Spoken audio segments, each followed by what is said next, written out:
आज के इस एपिसोड में मैंने बात करी है अंकित भाई से, जिनका इंस्टाग्राम पेज है बायोशाला और यूट्यूब और रेडिट पे भी ये काफ़ी फेमस हो चुके हैं। बायोलॉजी और मेडिसिन से जुड़ी इन्फॉर्मेटिव वीडियोस ये डालते रहते हैं। तो आज के इस 1 घंटे के एपिसोड में तुम्हें बहुत कुछ सीखने को मिलने वाला है। तो फ्यूचर के अंदर मैं ऐसे काफ़ी यूट्यूबर्स और फील्ड के एक्सपर्ट्स को लेके आने वाला हूँ इस चैनल के ऊपर। तो भाई सब्सक्राइब कर देना चैनल को और चलो शुरू करते हैं। आज बहुत सारे सवाल पूछने हैं आपसे, ठीक है? और बिल्कुल। ये जो चैनल है मैंने इसलिए बनाया है कि मैंने पॉडकास्ट का स्तर देखा है इंडिया के अंदर ना बहुत खराब हो गया है। आप देखते हैं अगर हर दूसरे पॉडकास्ट के अंदर आपको सूडो साइंस देखने को मिलेगी। कोई भूत की कहानी सुना रहा है, कोई ना कोई बकवास मतलब कर ही रहा है आके। कोई गेस्ट भी आता है तो अगर वो कुछ भी कह रहा है तो जो होस्ट होता है वो सुनता चला जाता है, कहीं आर्ग्यू नहीं करता, कहीं कोई काउंटर क्वेश्चन नहीं पूछता। तो ऐसे काफी मिस इन्फॉर्मेशन फैल रहा है और सूडो साइंस प्रमोट हो रहा है। तो इसी कारण मैंने सोचा कि यार अगर पॉडकास्ट का स्तर ऊंचा करना है तो किसी को तो आगे आना पड़ेगा। तो यहीं से शुरुआत कर रहा हूँ। आज पहला पॉडकास्ट है। इससे पहले तो मैं यूं ही ऐसी वीडियोस बना रहा था एक्सपोज वाली। तो आज नहीं बस बिल्कुल। है। और देखिए आपकी बहुत अच्छा काम है आपका। नाइस। अ, हम्म। और थोड़ा नर्वस हूँ, ये तो मैं बिल्कुल ऑनेस्टली बोलूंगा। अभी दिल थोड़ा सा तेज धड़क रहा है क्योंकि ये पहला पॉडकास्ट और मैं बहुत कुछ गलत जा सकता है। 5-7 मिनट लें और क्या नाम है, आराम से वो 5-7 नो, मिनट हम रैंडम इधर उधर की बातें करेंगे ना, तो या मतलब कि डेफिनेटली। आई गेस शांत हो जाएगा। मतलब कि मेरा भी किया करता था, लेकिन क्योंकि मैं ऑनलाइन पढ़ाता था, तो ऑनलाइन पढ़ाने के लिए यही सेटअप बिठा करके रखना पड़ता था। तो शुरुआत में मतलब कि कुछ मीटिंग्स में हुआ करता था, लेकिन फिर वो सेटअप इस तरीके से है कि मैंने अपना बना लिया कि मेरे को 1 क्लिक के अंदर में मैं लाइव जा सकूं, 1 क्लिक के अंदर में मेरा सब कुछ इंटीग्रेटेड हो सामान-वामान। और धीरे-धीरे जैसे-जैसे नंबर ऑफ सेशंस बढ़ते चले गए, अनअकैडमी पे या वेदांतु पे या ऑनलाइन अपने ऐप पर जब मैं पढ़ाता हूँ या पढ़ाता था, तब धीरे-धीरे ही वो चीज़ जाएगी। वो नंबर ऑफ इवेंट्स पे डिपेंड करेगा, वो इस पे नहीं डिपेंड करेगा कि आप कितने कॉन्फिडेंट हैं। और मेरे को लगता है कि हल्का-सा जो धड़कन तेज़ होना है वो ज़रूरी भी है, कि आप ज़्यादा उछलेंगे नहीं, थोड़ा-सा उसमें रहेंगे, काबू में रहेंगे, और बेस्ट परफॉर्मेंस शायद हल्की-सी नर्वसनेस में ही निकल कर के आती है आई गेस, तो वो चाहिए भी। या, बिल्कुल बिल्कुल। आपने बताया भी अनअकैडमी और वेदांतु में आप टीचर रह चुके थे। हाँ। तो तो ये जो एडटेक कंपनीज वगैरह है, ये क्या माहौल है इनका? मतलब क्या ये सही से पढ़ा पा रही हैं? मैं ये नहीं चाहता कि आप क्रिटिसिज्म करें जिससे आप अभी निकल के आए हैं बाहर, लेकिन मैं चाहता हूँ आपका ऑनेस्ट ओपिनियन कि यार ये एडटेक कंपनीज जो हैं, क्या ये हुँ। डिलीवर कर पा रही हैं वो चीजें जो डिलीवर करनी चाहिए इन्हें? आसान भाषा में कई सारे पर्सपेक्टिव है देखने के। एक पर्सपेक्टिव है जिम वाला पर्सपेक्टिव, कि जब इंटरनेट आया, तो अगर मैं बात करूँ फिज़िक्स वाला की, तो फिज़िक्स वाला से पहले लोग कभी भी पूरा का पूरा कंटेंट इंटरनेट पे नहीं डालते थे। उनको डर रहता था कि यार यही तो मेरी पूरी की पूरी जमा पूँजी है। अगर मैंने इसको एक बार इंटरनेट पे डाल दिया तो फिर मैं कमाऊँगा किससे? लेकिन पहली दफ़ा किसी बंदे को तो ये काम करना ही था। तो कई सारे बंदों में से जो पॉपुलर हुए वो फिज़िक्स वाला के अलग पांडे हुए। और ये एक ग्लास सीलिंग टूटी, कि भाई हम्म। किस तरीके से कि आप अगर पूरा कोर्स डाल भी देते हैं तब भी आपकी रेलेवेंसी बनी रह सकती है। ऐसा नहीं है कि आप खत्म होंगे, और फिर ऐसे टीचर्स आते चले गए जो कि पूरा कोर्स डालने लग गए। और अगर इसको भी अगर मैं छोड़ दूँ, तो हमेशा से ही जितने भी प्रीमियर इंस्टीट्यूट हैं, this is just merely a lack of knowledge in general public, जिस जिस भी वजह से वो आम जनता तक नहीं पहुँच पाई, कि जितने भी best Ivy League college, Princeton, Yale, Berkeley, MIT, Harvard, Stanford, जितने भी आप नाम ले लीजिए, उनके हमेशा एक पैरेलल एक आउटरीच प्रोग्राम हमेशा से रहता था। उनके जिन जिन साइंटिस्ट का नाम एनसीईआरटी में लिखा हुआ है, वो बंदे पढ़ा रहे हैं। मैंने अपना बैचलर्स मैं मतलब कि इंटरनेट का इस्तेमाल करना बैचलर्स से ही शुरू किया था, तो 2013 की बात है। तो 2013 के अंदर में अब जियो रिवॉल्यूशन नहीं हुआ था, तो अगर मैं इंटरनेट पे जब डाला करता था यूट्यूब पर, तो जितने भी इंटरनेशनल ये जो टीचर हुआ करते थे, चाहे फिज़िक्स के Walter Lewin, MIT Massachusetts institute of technology के एमआईटी के वॉल्टर लुइन पढ़ाया करते थे फिज़िक्स। हम्म। रॉबर्ट सपोल्स्की बायोलॉजी, या दूसरे लोग जो बेसिक कोर्सेज़ लिया करते थे। मतलब कि ये दुनिया के सबसे जिन जगहों पर जाने का कोई ख्वाब भी नहीं देख सकता, वहाँ के टीचर आपको पढ़ाने के लिए तैयार थे हमेशा से। तो एक तो ये कि इन्फॉर्मेशन एक्चुअल में हमेशा से अवेलेबल थी, और अगर आप कोई बच्चा अगर एक्चुअल में मोटिवेटेड है केवल पढ़ने के लिए और केवल रिसोर्सेज़ उसको चाहिए, तो वो अवेलेबल थे इंटरनेट के ऊपर में। और एक बार पूरा पूरा कोर्स डालने से भी अवेलेबिलिटी आ गई थी। अब आती है बात आपके वाले क्वेश्चन के भैया कि एक्चुअल में क्या ये लोग डिलीवर कर पा रहे, तो ये हो गया है मोस्टली। कई सारे आयाम है देखने के, मैं भी एक आयाम कवर कर रहा हूँ और वो है जिम वाला आयाम, कि क्या घर में एक्सरसाइज नहीं हो सकती? बिल्कुल हो सकती है। क्या बिल्कुल। आप बेसिक्स अपने इक्विपमेंट्स का इस्तेमाल करके घर में हेल्दी नहीं रह सकते? रह सकते हैं। लेकिन एक बड़ा जो रीजन आता है जिम जाने का, वो है कि भैया पैसा दिया है, आप पैसा देने के बाद बंध जाते हैं कि आपको जाना ही पड़ेगा। आप एक पर्टिकुलर साइकिल भी क्रिएट हो जाती है, क्योंकि अगर किसी व्यक्ति के पास पैसा नहीं है, तो वो घर पर भी ईंट और पत्थर उठा करके अपनी, अगर उसको बेसिक फिजिक क्रिएट करनी है, हेल्दी भी रहना है, तो वो हेल्दी जा सकता है। सब लोग तो बॉडी नहीं बना रहे ना, 80-90% तो लोग केवल और केवल इंडिया में जिस तरीके से ओबेसिटी बढ़ रही है, तो अपने आप को मेंटेन करने के लिए जा रहे हैं। एक तबका है जिनको शादी से 6 महीने पहले पतले होना है, एक तबका है जो अपने टीनेजर्स में है, उनको थोड़ा सा अपना फिजिक पे ध्यान देना है, और हम्म। अलग अलग तबके हैं, और उसमें से एक तबका है जो बॉडी बिल्डिंग वाला है। तो हम्म। उसी तरीके से इंटरनेट पे एजुकेशन का हाल हो गया। एडटेक के कंटेक्स्ट में अगर मैं बोलूं, कि लोग हम्म। पैसा दे रहे हैं ताकि बंधने के लिए, कि हाँ मैं बंध जाऊंगा इससे और पढ़ाई कर लूंगा। लेकिन अगर एक्चुअल में कोई मोटिवेटेड है, तो उसको बिल्कुल जरूरत नहीं है 1 रुपया भी खर्च करने की, क्योंकि चाहे तुम फ्री टेस्ट बोल लो, चाहे तुमको एमसीक्यू लगाने हैं, चाहे तुमको लेक्चर लेने हैं, चाहे तुमको रिटन प्रैक्टिस करनी है, सबका सब फ्रीली अवेलेबल और बेहतरीन। मतलब दुनिया छोड़ दो यार, Khan, I am not sure कि कितने लोग खान अकेडमी को जानते हैं। खान अकेडमी आज से मतलब कि सबसे शुरुआती जिस व्यक्ति ने अपने नेफ्यूज के लिए इंटरनेट पर बस लेक्चर्स ऐसे ही रैंडमली डालना शुरू किया था, और फिर वो ब्लास्ट हो गया, वायरल चले गया, और आज की तारीख में दुनिया की सबसे ज्यादा बेहतरीन एडटेक कंपनी में से, और नॉन प्रॉफिट वाली अगर मैं जाएगा, तो उसमें माइक्रोसॉफ्ट ने, गूगल ने, सबने उसके अंदर में फंडिंग डाली। और यहाँ तक कि ओपन एआई की जो एक्सेस है, मतलब GPT-4 का एक्सेस उनको बहुत पहले मिल गया था, और उन लोगों ने स्पेसिफिकली खान अमीगो करके एआई डिजाइन किया है, जो कि टीचर है। खान अमीगो अभी थोड़े दिनों पहले तक तो केवल अमेरिका में अवेलेबल था, इंडिया में अवेलेबल नहीं था, लेकिन वो एक डायरेक्ट उन्होंने एक वर्चुअल ट्यूटर बना दिया है। तुम उसके ऊपर बस क्या करो कि क्वेश्चन डालो, और तुम अटकते हो तो तुमसे वो कॉन्स्टेंटली बात करेगा, बिल्कुल टीचर की तरह बात करेगा। वाह। और मतलब खत्म कर दिया ना इससे, कि ट्यूटर की तक की एग्जिस्टेंस जो है केवल एक हम्म। स्ट्रोक से खत्म कर दी गई है। ये सारे के सारे बस क्या है, लैक ऑफ मतलब इन्फॉर्मेशन है, लोगों तक ये जानकारी नहीं पहुंची है। और जिस तरीके से आ रहा है, चाहे अभी क्लाउड ने GPT-4 को चाहे पीछे छोड़ा हो, चाहे medisearch.io हो, जिसके अंदर में आप अपनी रिपोर्ट्स को डाल सकते हैं। मतलब जीपीटी के अंदर में भी ये फीचर आ चुका है कि आप अपने रिपोर्ट्स जो है, आपके घर में कोई बीमार है, एक्सरे का रिपोर्ट, एमआरआई का रिपोर्ट, आप उसके अंदर में डालिए, आपको डॉक्टर से बेहतरीन वो उसको एनालाइज करके आपको देगा। तो ट्रू, फ्री रिसोर्सेज बहुत अच्छे अवेलेबल हैं, नो डाउट। Okay okay.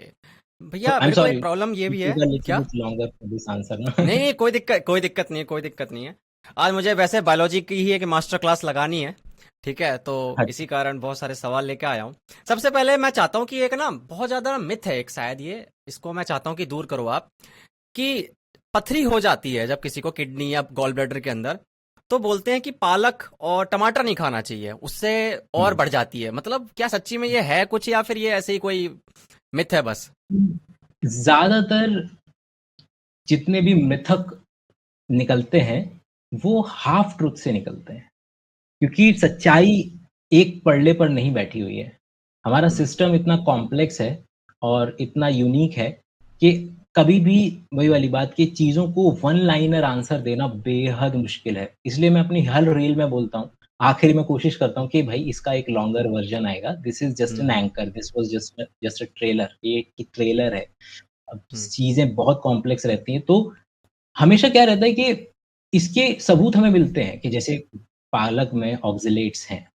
अब क्या है कि जस्ट बिकॉज़ कि इट साउंड्स लाइक कि पालक में ऑक्सलेट्स होते हैं, और जो किडनी के अंदर में किडनी वाले स्टोन जो होते हैं, वो ऑक्सलेट के ही क्रिस्टल्स होते हैं। जो ओके। गॉल ब्लैडर के होते हैं, वो मेनली कोलेस्टेरॉल के जो है क्रिस्टल्स बनते हैं।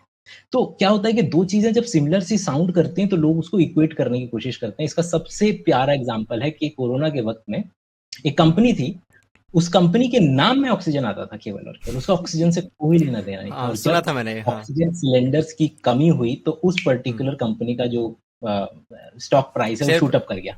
हाँ, हाँ। तो क्या हुआ कि अब कि ये यहाँ पर बिल्कुल ऐसा, अब कोई व्यक्ति अगर मध्यम पढ़ा हुआ है, जिसको कि केवल इतना सुनाई दे पाता है कि ऑक्ज़ेलेट अच्छा कुछ चीज़ है, कैल्शियम ऑक्ज़ेलेट के क्रिस्टल्स मिलते हैं। हाँ। और उसने एक जगह से क्या सुना कि अच्छा पालक में ऑक्ज़ेलेट्स होते हैं और मेरे जो किडनी के जो स्टोन्स होता है वो भी हाँ, ऑक्ज़ेलेट्स होता है। तो वो हाँ। बेचारा क्या करता है कि इन दोनों को इक्वेट करने की कोशिश करता है और इससे एक मिथक हुँ, निकल कर के आता है कि अच्छा हाँ, अगर आप पालक खाएँगे तो उससे क्या होगा कि आपके किडनी के अंदर में स्टोन्स जो है वो बढ़ने की संभावना बढ़ेगी। लेकिन हम ये भूल जाते हैं कि उसको कितने सारे स्टेप से होकर के गुज़रना पड़ेगा। अब इम्पोर्टेंट बात ये है कि इसको ज़ीरो तरीके से खारिज भी नहीं किया जा सकता। अब यही तो प्रॉब्लम हुँ, वाली बात है कि आप मतलब कि लोगों को चाहिए एक बैंग ऑन आंसर कि नहीं, ये तो हुँ। पागलपंती है, ये तो नहीं झूठ होता। है, ये तो हाँ, हाँ। बिल्कुल बकवास है। और एक या तो लोगों को चाहिए, हाँ भाई साहब सही कह रहे हो आप तो, मतलब मैंने खाई थी, मेरे भी बहुत पथरी। या तो उनको ये चाहिए या तो इनको ये चाहिए, लेकिन जो भी एक्चुअल साइंस है हमेशा इसके बीच में कॉन्टेक्सचुअली आएगी, कभी भी एक एक पर्टिकुलर उसमें नहीं जा सकती। तो मैं बस ये बताने की कोशिश की आखिर ये उपजा कहाँ से? ये ऑक्ज़ेलेट हुँ, शब्द से उपजा है, क्योंकि किडनी के स्टोन्स भी ऑक्ज़ेलेट क्रिस्टल्स के हैं, कैल्शियम में भी ऑक्ज़ेलेट है जिसको हम सो कॉल्ड एंटी न्यूट्रिएंट्स में डाल देते हैं कि भैया वो जो अभी आजकल चल रहा है कि पालक पनीर के अंदर में, कि जी पालक हाँ। पनीर के अंदर में कैल्शियम होता है और कैल्शियम 2 प्लस हो गया और ऑक्ज़ेलेट जो होते हैं उसके अंदर में स्ट्रक्चर इस तरीके से बनेगा कि बीच में ऑक्ज़ेलेट के कैल्शियम ऑक्ज़ेलेट के वो बन जाएँगे, तो वो आपको कैल्शियम मिलेगा ही नहीं। अब ये भी हाफ कैंसल आउट हो ट्रूथ के अंदर जाएगा। नहीं चला जाएगा बेचारा। तो ये इस ओके, तरीके से मिथक जो है वो इस तरीके से मार्केट में आते हैं और फैलते हैं, क्योंकि ओके। वो हल्की-सी, अब लोग ज़्यादा डिटेल में जा नहीं सकते और हल्की डिटेल पे उनको मज़ा आ जाता है और केवल 30 सेकंड, अब जिस तरीके से हम देख रहे हैं कि भैया कोई बैठ कर के इस चीज़ पर 1 घंटे तो वार्तालाप नहीं करने वाला है ना, और वो हुँ, असल हुँ। सच्चाई वहाँ पर एग्ज़िस्ट करती है। हम तभी तो लोगों आपको को लेके 30 आए हैं। सेकंड के अंदर में कुछ तभी तो चाहिए। आपको लेके आए हैं पॉडकास्ट पे। यही चीज़ तो दूर करनी है। मास्टर क्लास देनी है लोगों को। हाँ, तो अच्छा, इस किडनी तरीके स्टोन से से है। मेरे को बोलिए, बोलिए। हाँ, प्लीज़ कंटिन्यू। जो किडनी स्टोन से मेरे को याद आया कि एक और मिथ है कि जो अल्कोहल होता है, बियर होती है, हाँ, पीने के लिए हाँ, बोला जाता है उन लोगों की भाई आप किडनी स्टोन है तो बियर पी ले, वो हाँ, पिघल जाएगी और वो मूत्र के जरिए निकल जाएगी, यूरिन के जरिए। हाँ। तो ये भी सच है क्या या फिर ये भी एक मिथ है? मतलब कि बीच में हर चीज़ आपको, क्योंकि मिथक ऐसे नहीं बन जाएगा ना, क्योंकि जो मिथक बिल्कुल सिरे से खारिज हो सकता है वो कभी फैलेगा ही नहीं। ये ध्यान दीजिए ज़रा ओके। इसमें कि अगर कोई पर्टिकुलर चीज़, ये केवल और केवल बेसिक किसके ऊपर आएगा, मेमेटिक्स बोलते हैं इसको, रिचर्ड डॉकिंस का हाँ, रिचर्ड मतलब डॉकन, मेन मीम्स जो मीम्स। शब्द हाँ, है वो रिचर्ड, हाँ। हाँ, वहीं से आया है कि भई फैलने का, उसका हुँ। वायरैलिटी का उसका हाँ, एक हाँ, आएगा हाँ। ही। जैसे हुँ। कोई भी पर्टिकुलर चीज़ की मल्टीपल एक्सप्लेनेशन तभी एग्ज़िस्ट कर सकती है जब उसकी जो एक्सप्लेनेशन है ट्रू ना हो। इसका एग्ज़ाम्पल बाल लोगों के हुँ, किससे आते हैं हुँ। कि जी मेरे बाल उड़ रहे हैं। लोग अ, लेफ्ट हैंड साइड में फिनेस्टेराइड और मिनॉक्सिडिल से लेकर के राइट हैंड साइड में गाय के गोबर और वीर्य के मिक्सचर को सर पे लगाने तक के जो बीच के सारे लोगों के पास एक्सप्लेनेशन मौजूद है कि बाल किस, हुँ, अब हुँ। किसी चीज की एक्सप्लेनेशंस मल्टीपल एग्जिस्टेंस में आएंगी ही तभी जब कोई पर्टिकुलर एक एक्सप्लेनेशन काम नहीं कर रही होगी। दुनिया में अगर वॉव! फिजिक्स की किताब छप रही है, कोई हुँ। भी बंदा फिजिक्स की मैकेनिक्स की किताब अगर लिख रहा है तो उसके बस की नहीं है कि लॉज ऑफ मोशन, जो 3 लॉज ऑफ मोशन है उसमें चौथा ऐड कर दे या इनकी इक्वेशंस को जरा सा भी ऊपर नीचे कर दे। क्यों? हुँ, हुँ। क्योंकि ये एक्सप्लेनेशन इतनी बैंग ऑन है कि इसके जरिए हमने सैटेलाइट्स को फेंका है, वहां पर ऊपर फेंका है, हम दूसरे ग्रह हुँ, तक जा हुँ। चुके हैं। तो ये इक्वेशन ऑफ मोशन, वो एग्जाम्पल बदल सकता है, वो कभी इसकी हुँ। एक्सप्लेनेशन नहीं बदल सकता। और इससे हमें पता चलता है कि अच्छा यही एक्सप्लेनेशन, क्योंकि इसके वेरिएंट आएंगे ही नहीं जब ये इतने अच्छे तरीके से ट्रू होगी। अब मार्केट में कॉन्शियसनेस पे किताब उठाने के लिए जाइए, तो आपको क्या मिलेगा हुँ। कि 15 किताबें हैं और 15 किताबों में 15 एक्सप्लेनेशंस है। अब ये बात केवल ये बता रही है कि हमें एक्चुअल में कॉन्शियसनेस के बारे में या इसके बारे में ज़्यादा जानकारी है नहीं, तभी मल्टीपल एक्सप्लेनेशंस एग्ज़िस्ट कर रहे हैं। और उसी तरीके से हुँ। ये जो हम बात कर रहे हैं आज, कि आखिर कि जी किडनी में जी स्टोन है और किस-किस तरीके से जा सकता है, उसके लिए भी लोगों के पास मल्टीपल रीज़निंग्स, मल्टीपल उसके रीज़निंग्स होंगी कि ऐसा कर लो तो हो जाएगा, ऐसा कर, क्योंकि अगर किसी चीज़ से एक्चुअल में वो चीज़ हो रही होती ना, जैसे अपेंडिसाइटिस है। अब किसी बंदे के पास ना अपेंडिसाइटिस का दूसरा इलाज बता नहीं सकता कोई। क्यों? क्योंकि हुँ। इतना एक्यूट पेन होता है, इतने कम समय में इतना बुरा पेन होता है कि भैया आँख बंद करके डॉक्टर के पास जाओ, 1 इंच का चीरा लगवाओ, निकालो, उसको काटो, फेंक दो। उसकी दूसरी एक्सप्लेनेशन मार्केट में नहीं है मौजूद, क्योंकि बिल्कुल। ये एक एक्सप्लेनेशन इतनी ज़्यादा बैंग ऑन है कि इसके हुँ। वेरिएंट्स कभी क्रिएट ही नहीं होंगे।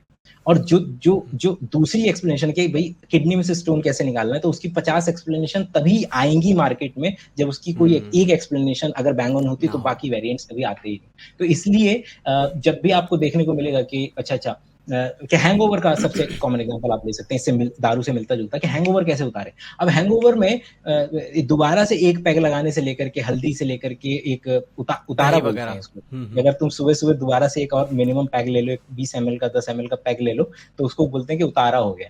या फिर पान, या फिर बोल दो कि जिसके अलावा है कि हैंगओवर किससे सही होगा, दूसरा बदबू किससे जाएगी, कि दारू पीने के बाद इलायची ले ले, अरे दही खा ले, अरे यार इसके साथ जो वेरिएशन हाँ। क्रिएट हो रहे हैं, लेकिन वो जाएगी नहीं। क्यों? क्योंकि वो मुंह से नहीं आ रही है, वो लंग से आ रही है। लंग से आ रही वो है, हाँ। पूरा का पूरा ब्लड स्ट्रीम, उसके बाद लंग्स, और लंग्स के बाद आपका उसमें से आ रही है। तो आप मुंह में कुछ भी डाल लेंगे, वो नहीं जाने वाली है उससे। आप कभी भी उसके जो ब्रेथ एनालाइजर है उसको पागल नहीं बनाने वाले हैं।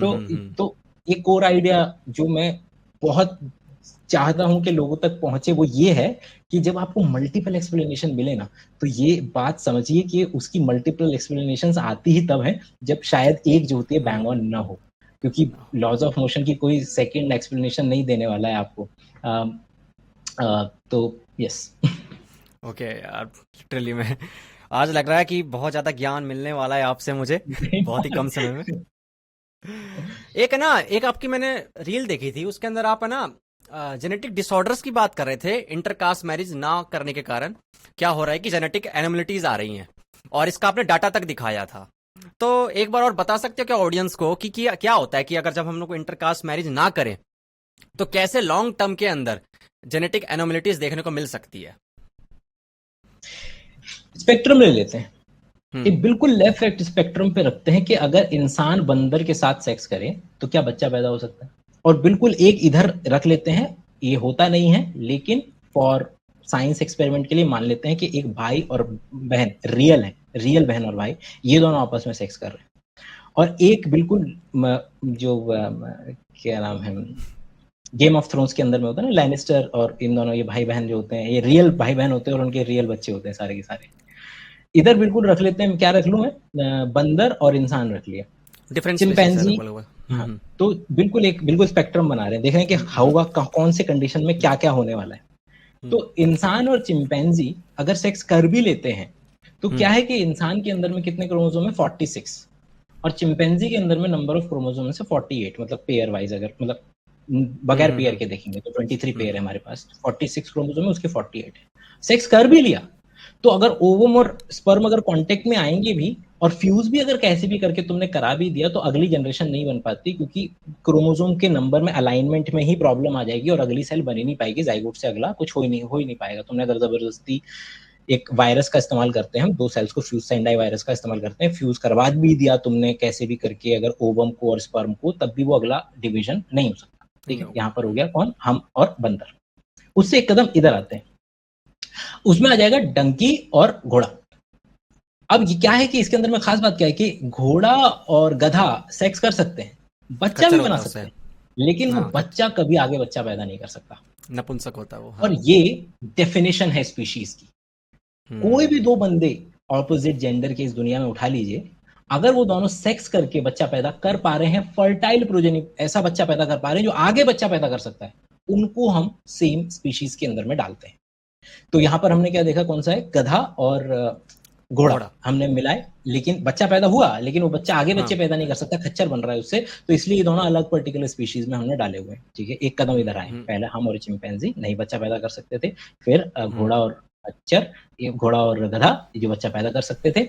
और अब क्या है कि अब अगर कोई 2 रैंडम इंडिविजुअल, मैं इंडिया से और कोई व्यक्ति वियतनाम, अमेरिका, कहीं से भी 2 अलग अलग नेशन से अगर 2 पर्टिकुलर बंदे आ रहे हैं, अब यहां पर क्या है कि बिल्कुल जितना आप दूर होंगे उतना ज्यादा संभावना है, उतना ज्यादा जेनेटिक लेवल पे, क्योंकि चीजें कॉम्प्लेक्स है, फिर भी मैं एक पर्टिकुलर डायरेक्शन की रीजनिंग बताने की कोशिश करूंगा। ठीक है, तो जब 2 पर्टिकुलर अलग अलग तरीके के इंडिविजुअल मिलते हैं, तो इससे क्या होता है कि अलग अलग तरीके के जीन, 2 अलग अलग तरीके के जीन इनके बच्चे में आएंगे, और इसको कहते हैं वेरिएशन।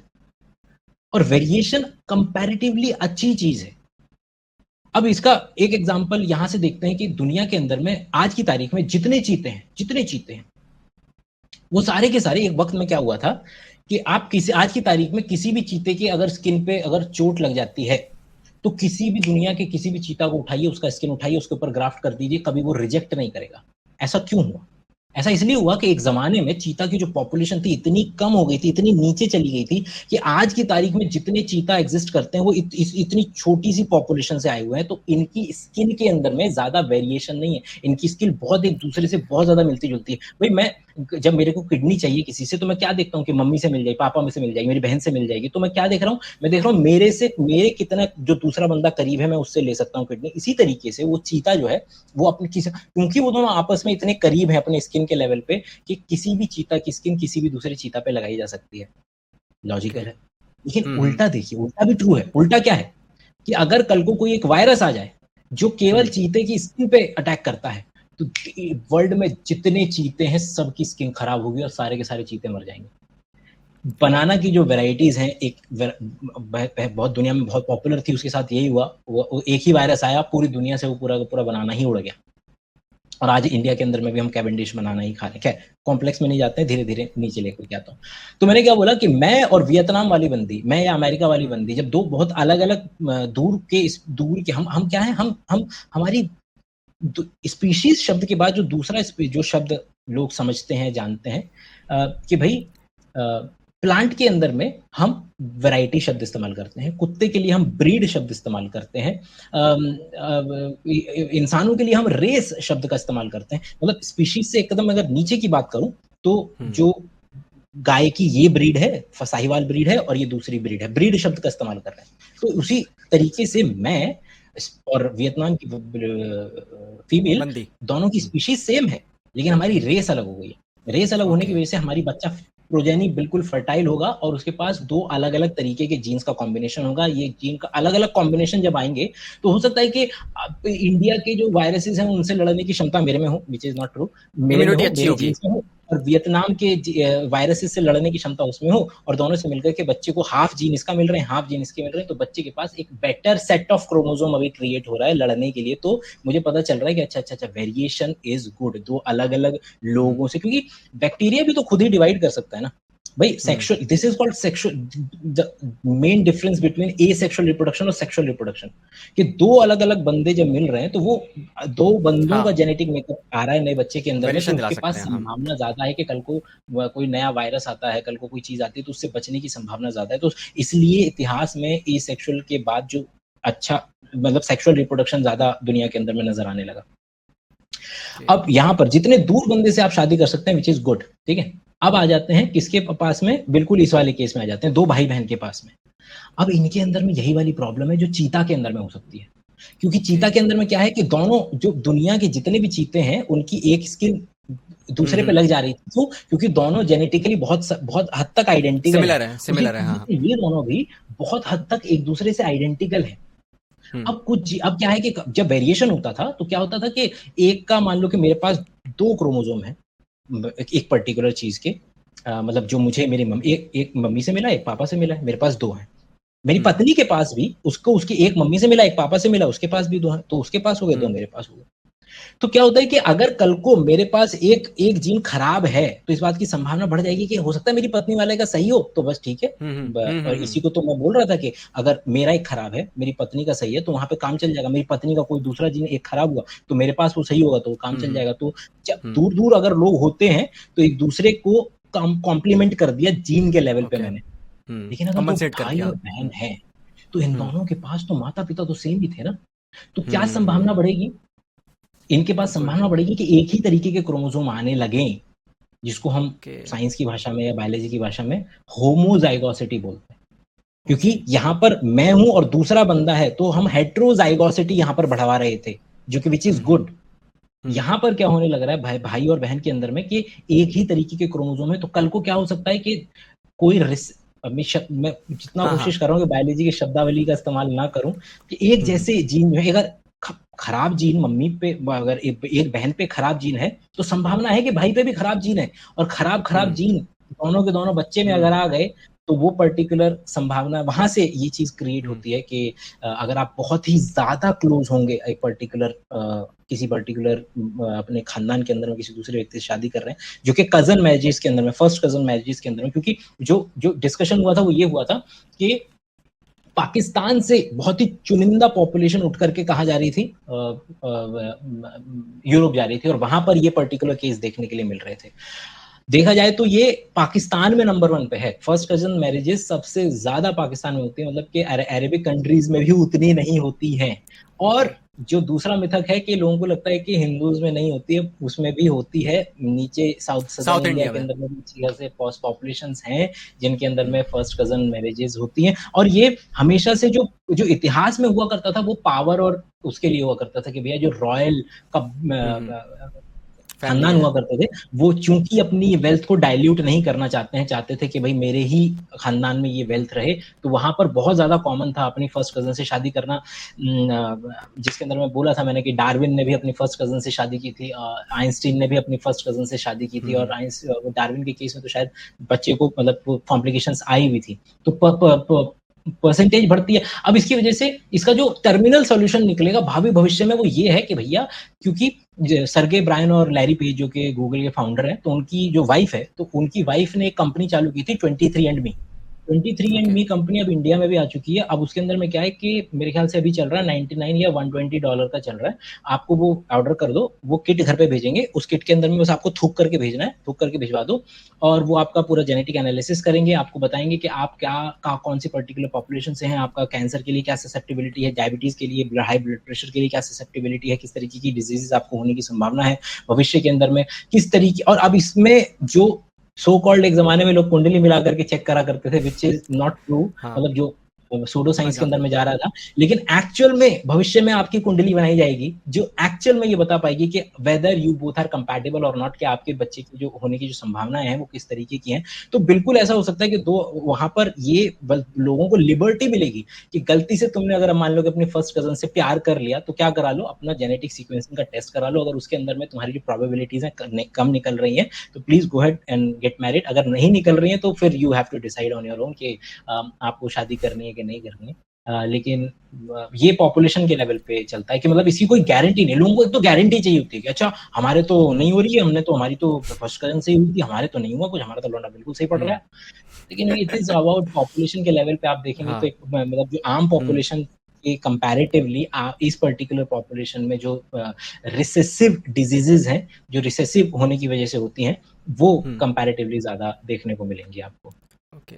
और तो इसमें ये क्योंकि क्रोमोसोम। ये शब्दावली लोगों तक पहुंचती नहीं है ना, तो लोगों को लगता है कि मंदबुद्धि ही पैदा होगा। नहीं, मंद मतलब कि लोगों के पास वो शब्दावली नहीं है कि भाई हाँ, हाँ, हाँ। क्योंकि अभी अभी क्रिस्पर, क्योंकि 1 महीना हुआ है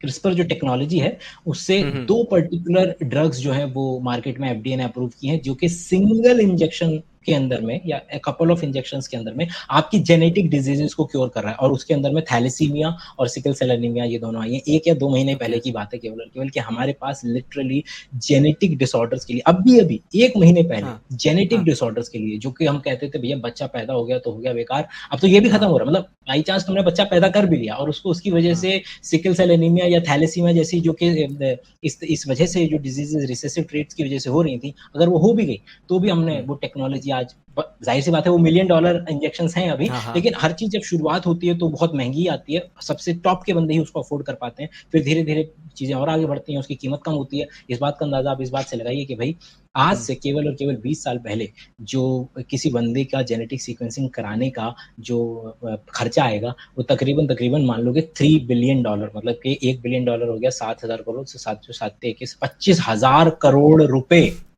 कितने 25,000 करोड़ लगेंगे एक बंदे का जेनेटिक सीक्वेंस करने के लिए। आज कितने लग रहे हैं अभी? $120। 25,000 करोड़ से हम बिल्कुल, बिल्कुल। 20-25 साल के अंदर में 7 से 10,000 रुपए पे आ गए मतलब इलॉन मस्क भी कह देगा भाई नहीं करवाना।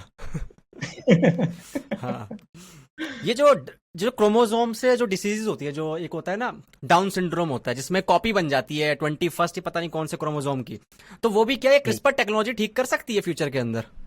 क्रिस्पर टेक्नोलॉजी जो है वो, देखिए पहले भी इतिहास में ऐसा नहीं कि अभी कोई ये टेक्नोलॉजी आई है। CRISPR technology is just like कि बहुत ज्यादा एफिशिएंट है। आसान भाषा में क्या है कि क्या आप एक पर्टिकुलर सेल में से एक पर्टिकुलर जीन निकाल करके उसकी जगह सही जीन घुसेड़ सकते हैं क्या? अब और सही ये जगह है, कट इसको लगाना कहा होगा। जाता है जीन एडिट। जानता हूँ, हाँ। तो ये हो तो रहा है 1950, 60, 70 में ही ये चीज शुरू हो गई थी होना, लेकिन उसको इस लेवल पर एफिशिएंट कर पाना कि तुम इतने अपने मतलब कि इतनी गारंटी ले रहे हो और प्रिसाइजली, तुम बिल्कुल प्रिसाइजली। प्रिसाइज, बिल्कुल प्रिसीजन उसका बस बेहतरीन करते चले जाना और उसकी कीमत को नीचे लेके आते जाना। वॉल्टर आइजैक्सन की किताब है the genetic code, the code breaker, sorry, और जेनिफर डाउडना, जिनको कि इसके लिए नोबेल प्राइज मिला था, क्रिस्पर कैस 9। टेडेक्स देखा था उनका मैंने। हाँ हाँ हाँ हाँ, अगर देखना है तो टेडेक्स से टॉक से ज्यादा जो ज्यादा बेहतरीन है उससे भी, वो है सिद्धार्थ मुखर्जी और जेनिफर डाउडना की टॉक। मतलब कि वो मतलब टेड टॉक से बहुत आगे निकल जाती है। मतलब ये सारे के सारे मैं लिंक्स भी शेयर कर लेंगे सिद्धार्थ कि मुखर्जी की एक बुक भी है ना, जीन द जीन करके एक बुक भी है जीन शायद के नाम उनकी। से ही है, हाँ जीन के नाम हाँ से है, हाँ द हाँ। एम्पायर ऑफ ऑल मेलेडीज के नाम से है। और सिद्धार्थ मुखर्जी भी one of the best writer, मतलब पुलित्जर प्राइज मिला हुआ है the emperor of all maladies को, जीन लिखी है उन्होंने। और इतिहास के अंदर में अगर मैं किसी व्यक्ति को बोलूं कि भाई तुमको बायोलॉजी की नॉलेज लेनी है, मतलब पूरी 11th और 12th कवर करनी है, और तो 5-6 किताबें ऐसी हैं जिनको मैं अगर नेम करूंगा तो जीन उनमें से गारंटीड आएगी कि भाई आंख बंद करके तुम इसको पढ़ लो, तुम्हारा पूरा 11th पूरा 12th मतलब बिल्कुल बेहतरीन लेवल पर क्लियर हो जाएगा, और विद स्टोरीज, क्योंकि उनकी खुद की कहानी हाँ, है, उनकी मतलब फैमिली जनरेशन में था उनके। हाँ, ये मैंने तो पूरी सुना था। उनकी वाली कहानी। ओके। तो जब हम जेनेटिक डिसऑर्डर्स की बात कर रहे हैं तो कैंसर की बात कर लेते हैं कि कैंसर जो है वो अभी भी मुझे लगता है क्या क्यूरेबल है, या फिर सिर्फ अमीर लोग ही हैं, जैसे कि जो युवराज सिंह वगैरह है, और पता नहीं बॉलीवुड में बहुत सारे लोगों को हुआ था, उनका क्योर हुआ था। तो क्या कैंसर क्यूरेबल है, और अगर है भी तो क्या अफोर्डेबल है उन लोगों के लिए, हम जैसे लोगों के लिए? ये अब देखो, चारों परमुटेशन कॉम्बिनेशन में बताता हूँ।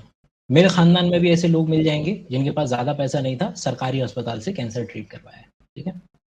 ऐसे भी लोग मिल जाएंगे जिनके पास पागलों की तरह पैसा था, लेकिन हम उनको नहीं बचा पाए, इरफान खान साहब, ठीक है। पैसा था, लोग भी दे देते, किसी की बिल्कुल मतलब बिल्कुल। एक जगह बोलता कोई व्यक्ति हुआ ऐसा नहीं था कि उनको पैसे की कमी होने वाली थी। और लीजा रे और ये सब जितने भी, उर्मिला मातोंडकर नहीं, दूसरी कोई थी शायद, युवराज सिंह, जितने भी सेलिब्रिटीज को हम जानते हैं जो कि कैंसर से वापस आए थे, चाहे विनय पाठक भी थे शायद, आई गेस। और वो भी लोग मिल जाएंगे जिनके पास पैसा था, और तो जिनके पास पैसा नहीं है मेरे खानदान के और सही हो गए सरकारी अस्पताल से, वो भी है। और जिनके पास पैसा था फिर भी नहीं पाया, तो अब किस पे डिपेंड कर रहा है? अब डिपेंड कर रहा है कि ये कैंसर हो कहाँ रहा है, और उस ओके। कैंसर में हम कितना आगे पहुंच चुके हैं। अब जैसे स्टेज। स्किन कैंसर है, हाँ, मतलब स्टेज भी, और जगह किस पे हुआ है, कौन सी जगह ओके। पे हुआ है, ये भी बड़ा मैटर कर रहा है। क्योंकि अगर सबसे स्किन खतरनाक कैंसर है कौन सा कुछ है? नहीं, सबसे खतरनाक? ये तो मतलब इतना आसान, मतलब कि वन स्टेटमेंट क्वेश्चन तो बिल्कुल नहीं होगा, लेकिन हम पैनक्रियाटिक इसमें कैंसर? नहीं नहीं, उसके पैनक्रियाटिक अंदर में आ कैंसर? सकते हैं, डेटा ले सकते हैं कि कितने लोगों को कौन से पर्टिकुलर कैंसर के लिए मॉर्टेलिटी रेट किस में सबसे ज्यादा होता है। जैसे कि अब अगर तुम नंबर पे आओगे कि भैया किससे सबसे ज्यादा लोग मर रहे हैं, तो फिर वो तो मेल्स के अंदर में प्रोस्टेट और कोलोरेक्टल और ये सारी चीजें आ जाएंगी। फीमेल्स के अंदर में जो है ब्रेस्ट कैंसर? हाँ, क्या नाम है, ब्रेस्ट कैंसर और यूटराइन, ये दोनों आ जाएंगे जो कि ओके। सबसे ज्यादा हो रहे हैं। तो लेकिन अब इसके अंदर में डिवाइड भी करना पड़ेगा ना, कि इसको स्टैटिस्टिक्स हाँ में नॉर्मलाइजेशन हाँ। बोलते हैं, कि उनको डिवाइड करना पड़ेगा बाकी के जो जितने अंग हैं उनमें जो कैंसर हो रहा है, और कितने लोग उसमें रिस्पेक्टिवली मर रहे हैं उससे। उसका ओके। हेड ऑन डेटा मेरे पास नहीं है कि मैं भी वो उसका डेटा दे सकूं, लेकिन ये बिल्कुल इस बात पे डिपेंड करेगा कि भाई साहब कौन से शरीर के अंग में आपके जो है वो पर्टिकुलर कैंसर हुआ है। और कुछ कैंसर्स के लिए हम बहुत अच्छे तरीके से काम कर चुके हैं, बट कुछ कैंसर्स के लिए बिल्कुल जाहिर सी बात है कि हमको बहुत आगे काम करना बाकी है। और जो सबसे आगे चल रही है इस पर्टिकुलर के अंदर में, वो कार्टी सेल थेरेपी है। ओके। कि हम क्या करें कि अपने ही इम्यून सेल्स को शरीर से बाहर निकलवाते हैं, उनको स्पेसिफिकली जेनेटिकली एडिट करके ट्रेन कर देते हैं हमारे ही ओके। कैंसर्स को ढूंढने और उसके खिलाफ उसको मारने के लिए, और उसको दोबारा से अपनी बॉडी में डाला जाता है और उसको मार दिया जाता है। क्योंकि अब इसका एग्जांपल इससे लेते हैं कि बैक्टीरिया का किसी को अगर इन्फेक्शन हो जाए तो उसके खिलाफ एंटीबायोटिक बनाना कंपैरेटिवली आसान है। लेकिन अगर किसी को फंगल इन्फेक्शन हो रहा है, क्योंकि फंगस जो मशरूम है, जिसको हम बटन मशरूम जो सबसे ज्यादा खाया जाता है नॉर्थ इंडिया के अंदर में, अगर आप देखें तो वो कहाँ मिलता है, वो सब्जी की रेडी पे मिलता है। लेकिन बेहतर होगा उसके अगर जेनेटिक सीक्वेंस को हम निकाल करके देखें तो वो मीट की दुकान पर अगर बिके मशरूम, तो ज्यादा बेहतर तस्वीर पेश करती है ये बात। लेकिन ओके। तो क्या पॉइंट निकला कि मशरूम हमसे ज्यादा रिलेटेड है, फंगस हम्म। हमसे ज्यादा रिलेटेड है as compare to any vegetable. वो वेजिटेबल से उतना रिलेटेड नहीं ओके। है वो, इसलिए अभी कभी कोई व्यक्ति ये नहीं बोलता है उसको खा करके कि इसका टेस्ट जो है गाजर की, वो हमेशा बोलता है मीटी टेस्ट। हमेशा हाँ हाँ। फंगस के लिए जब भी जो शब्द इस्तेमाल होता है वो मीटी टेस्ट इस्तेमाल होता है, क्योंकि वो हमसे हम्म। ज्यादा करीब है। इसलिए फंगल इन्फेक्शन को ट्रीट करना और ज्यादा मुश्किल हो जाता है, क्योंकि हमसे करीब है। जितना ज्यादा हमसे दूर होगा, भाई बैक्टीरिया के पास सेल वॉल होती है, हमारे पास सेल हम्म। वॉल नहीं होती है, तो हमने सेल हम्म। वॉल के खिलाफ बना दी ड्रग पेनिसिलिन, और पेनिसिलिन उसके सेल वॉल पे एक्ट करती है, मार देती है। लेकिन हम्म। चूंकि फंगस हमसे ज्यादा करीब है, तो उसके खिलाफ ड्रग बनाना थोड़ा सा मुश्किल हो जाता है। अब कैंसर तो हम ही है, वो हमारी ही सेल है जो थोड़ी सी बढ़ा गई है, हाँ हाँ तो हाँ हाँ। उसके लिए तो क्रिएट करना और भी ज्यादा मुश्किल हो जाएगा। तो ये और स्पेक्ट्रम ज्यादा हो गया, क्या मुश्किल। देखा सबसे पहले, हाँ। सबसे बाहर की तरफ हम्म। बैक्टीरिया, जिसमें बिल्कुल बैक्टीरिया। बाहर का सामान है उसमें बना लो जितनी ड्रग्स बनानी है। हाँ हाँ फिर हाँ उसके बाद फंगस, थोड़ा सा और मेहनत लगेगी, उसके फंगल इन्फेक्शन को ट्रीट करना थोड़ा सा लंबा प्रोसीजर हो जाता है, और हाँ। उसके लंबा प्रोसेस खिलाफ है। और जो ऑल ऑफ अस जो सीरीज आई थी जो अभी लेटेस्ट वाली, वो फंगल इन्फेक्शन को लेकर के ही है। ओके। उसका पहले 5-4 मिनट बहुत खतरनाक थे, उसके सीजन 1 के पहले एपिसोड के पहले 5 मिनट दिमाग खराब करने वाले थे। खैर, तो इसलिए कैंसर को, क्योंकि हम खुद ही हैं, वो कोई और चीज नहीं है, हाँ इसलिए उसके खिलाफ कोई ड्रग ऐसी बना पाओ, क्योंकि आप अटैक ही तो उस पर करोगे ना जो हम आपसे अलग हाँ। पहचाने आपके शरीर हम्म। में जाकर के कि अच्छा अच्छा ये कैंसर है और ये नहीं है।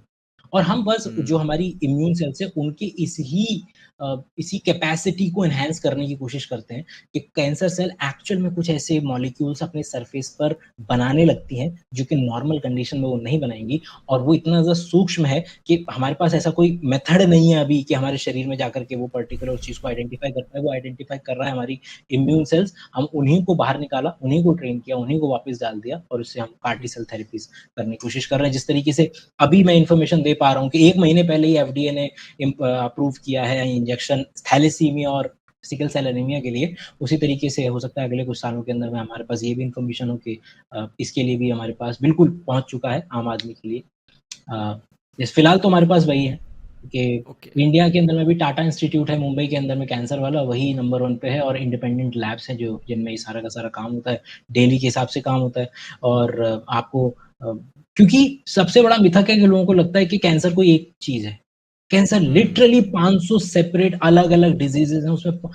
दुनिया में कोई एक ऐसी म्यूटेशन नहीं है दुनिया के अंदर में जो मैं कह दूँ कि भाई साहब, हम्म। आपके अगर हाँ। क्रोमोसोम नंबर 5 पर ऊपर से 535वें सी को अगर मैं टी कर दूँ तो आपको कैंसर हो जाएगा, नहीं। It is always combination of mutations के हम्म। P53 जीन है। तो ब्रेस्ट हम्म। कैंसर के अंदर में ब्राका जीन, P53 जीन, ये जीन्स होते हैं जिनमें कंपैरेटिवली म्यूटेशन ज़्यादा आता नज़र है। आती है। अब इसका ये कोई गारंटी नहीं है कि म्यूटेशन पर प्रोबेबिलिटी में आ जाता है, जो कि हुआ। हाँ। ऐश्वर्या राय का केस था मेरे ख्याल से, जो कि एंजेलिना जॉली का केस था, जिसके ओके। अंदर में हाँ उन्होंने हाँ। अपना जेनेटिक सीक्वेंसिंग कराया था, और उसके अंदर में P53 और पता ब्राका चला को था अगर उन्हें। आप हाँ। करा लेते हैं तो आपको हम्म। पता चल जाएगी आपकी ससेप्टेबिलिटी, जो कि उस जमाने में एंजेलिना जॉली ने अंधा पैसा फेंक करके कराई थी, जो कि अब 23andMe आपको वही 10-15 हज़ार, 20 हज़ार रुपए में $120। आपका हाँ हाँ। हम्म। ओके करके दे ओके। देगा। तो हमारे पास वो, हमें तो कैंसर कोई एक कैंसर बकेट है।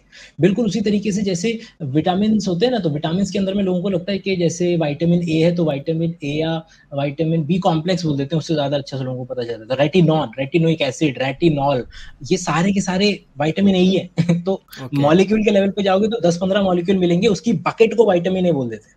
उसी ओके। तरीके से 500 तरीके के, कम से कम अलग-अलग तरीके की परम्यूटेशन, कॉम्बिनेशन ऑफ म्यूटेशंस हैं जो आइडेंटिफाएबल हैं, और उनको एक बकेट में जब हम डालते हैं, क्योंकि अंत प्रोडक्ट हमको नज़र आ रहा है ना कि ट्यूमर बन रहा है, अंत प्रोडक्ट। उसी हाँ तरीके हाँ से हाँ। सर दर्द है।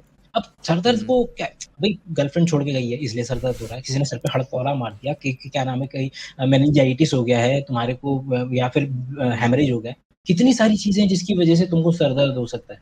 लेकिन वो पता लगाना पड़ेगा ना कि बात करके हम्म। या किसी भी तरीके से कि भाई सर दर्द हो क्यों रहा है। उसी तरीके से हम्म। कैंसर कोई एक पर्टिकुलर डिजीज नहीं है, वो 500 अलग-अलग तरीके की डिजीज है, जिसको बस हमने एक पॉकेट में रख करके बोला हुआ है। लोगों को लगता है कि कैंसर एक डिजीज है, वो नहीं है एक डिजीज।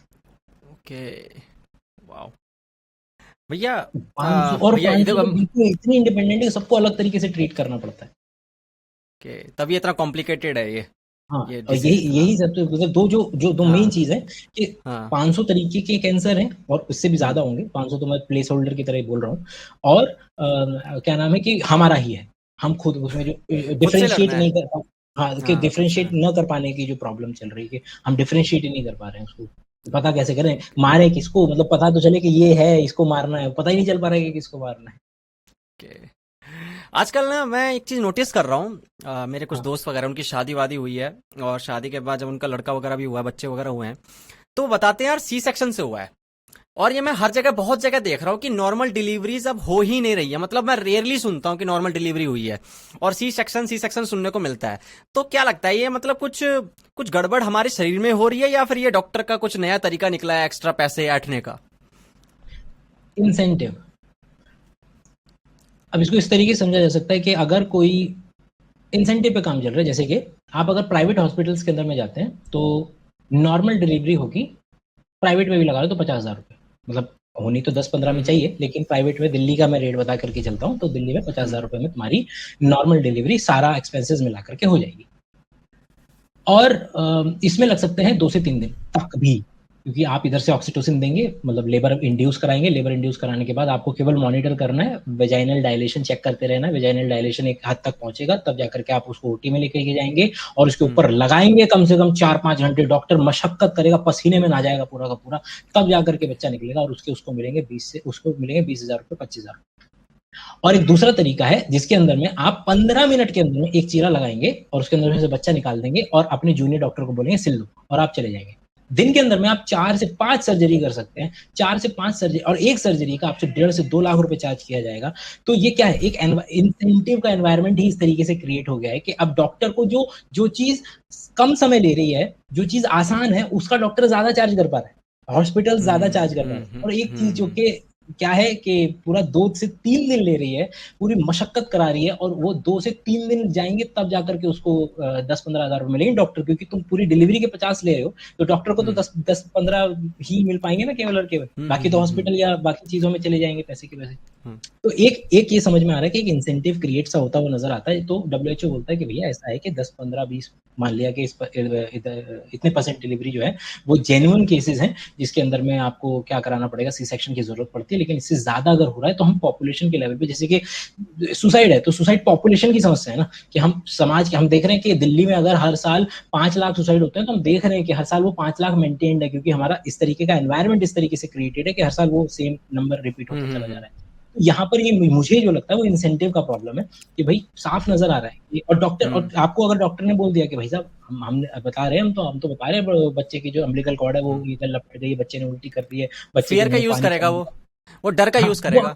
हाँ। वो आपको बस थला सजा करके देगा थाली हाँ। में हाँ। इन्फॉर्मेशन, कि भैया हाँ। हम तो, हाँ। आप हाँ। तो जो बोलेंगे हम तो कर लेंगे, हमारे हमारे पास वो नहीं है अब। लेकिन अब यहाँ पर अब पेरेंट्स का भी तो सोचो, अपना बच्चे का सोचो, कि आपको हाँ। अगर कोई कल को आकर के डॉक्टर बोलेगा भाई पता नहीं, तू वो ले ले, मतलब कर ले, लेकिन मेरे को बच्चा और माँ जो है वो इज्जत से वापस ला करके, जिंदा ला करके दे। तो यहाँ पर एक ये सबसे बड़ा इंसेंटिव क्रिएट हो जाता है कि भाई अगर डॉक्टर ने हल्का सा बोल भी दिया तो भी आप जो है वो बोलेंगे। तो आई होप कि इस पर्टिकुलर इंसेंटिव वाले तरीके से लोगों को समझ आ जाना चाहिए कि हमारा सिस्टम इस तरीके का क्रिएट हुआ है कि डॉक्टर को 1 दिन के अंदर में 4 डिलीवरी, टोटल जो टर्नओवर क्रिएट हो गया, अब एक दिन के अंदर में हॉस्पिटल्स के लिए वो 10 लाख तक का एक दिन में टर्नओवर क्रिएट हो सकता है, जहां पर दूसरी जगह वो 20-25 हजार रुपए भी टर्नओवर क्रिएट नहीं हो रहा है। तो 20,000 और 10 लाख, इतना ज्यादा डिस्क्रिपेंसी है कि आपको इंडिया जैसे देशों के अंदर में ये चीज नजर आएगी कि जो है रेट जो है उसकी तरफ स्क्यूड होता हुआ नजर आएगा, जो कि सरकारी हॉस्पिटल्स में भी है, लेकिन उतना नहीं है जितना प्राइवेट में, जितना स्क्यूड मिल रहा है मुझे। और मतलब कि गनीमत हालत तो सरकारी वाले की भी, कि जितना डब्ल्यूएचओ के हिसाब से रिकमेंडेड है उससे भी हम सरकारी वाले में आगे गए हुए हैं। लेकिन और एक प्रॉब्लम ये वैसे भी है कि इंडिया के अंदर में जो वैसे ही जो फीमेल्स हैं उनकी हालत इतनी ज्यादा दयनीय है इंडिया के अंदर में, कि भाई आपको पता चलते ही कि आप प्रेग्नेंट है, आपके फॉलिक एसिड, आपके आयरन के टैबलेट ऐसे आंख बंद करके शुरू करा देते हैं, क्योंकि मालूम है कि भाई इंडिया में है, तो वो तो हीमोग्लोबिन तो किसी का 7-8 से ऊपर आना ही नहीं है ग्राम पर डेसीलीटर से, और तो उनके तो वैसे ही चालू करा दो।